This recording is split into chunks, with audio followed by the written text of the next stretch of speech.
All the Christmas plays we have watched have told us it is true. Every painting we have seen have told us it is true. Every Christmas card with its image on the front has told you and I it is true. What do I speak of this evening? I speak of the Feast of the Epiphany, the three kings, the three magi. Because every play has three kings. Every Christmas card that has a depiction of the Epiphany has three kings. Every painting of the Epiphany has three kings. So it must be true. Are you ready for this? I hate to rock your world tonight, but I'm going to. There was probably more than three. Oh my God. Find somewhere in Matthew's gospel, in the story that we just read, find anywhere in that gospel that tells you and I that there is only three. Matthew only speaks of magi. And actually, in the Eastern Church, they believe there was at least 12. Imagine how big our Christmas cribs would have to be now.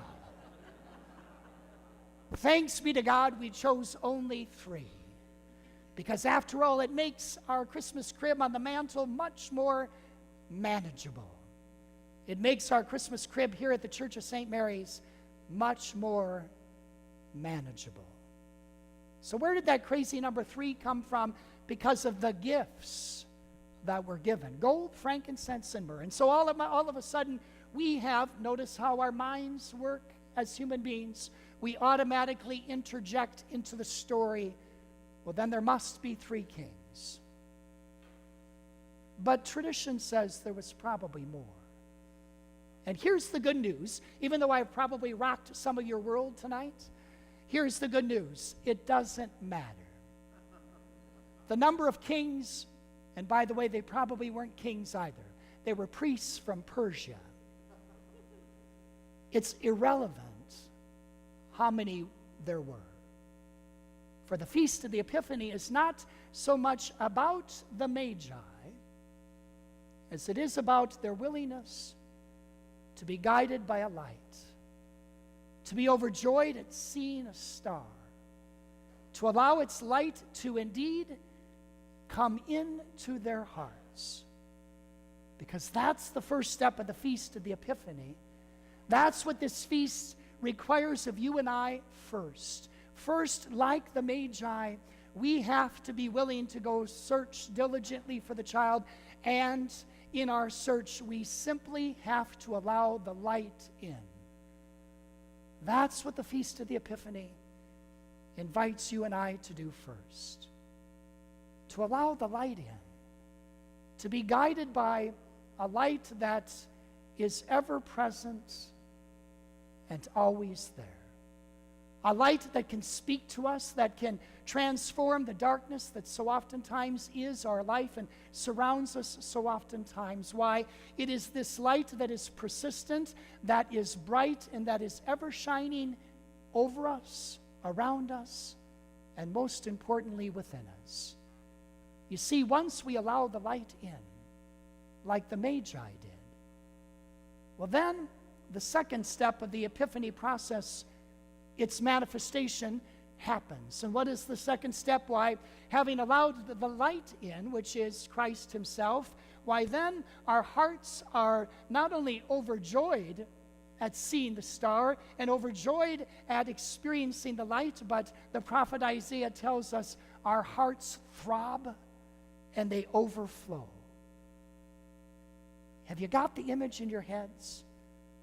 A heart that throbs and overflows. That's what happened to the Magi. Their hearts were throbbing and overflowing to the point where what do? They give to the Christ child gifts. They give to the light gifts. Gold, frankincense, and myrrh. What are those gifts about? The Feast of the Epiphany also reminds us that there's another lie out there, and the lie is, well, it's not the gift, but the thought that counts. That's just a lie, right?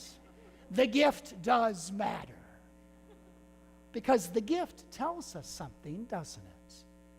The gift tells us that the person who's giving it knows the person who is receiving it.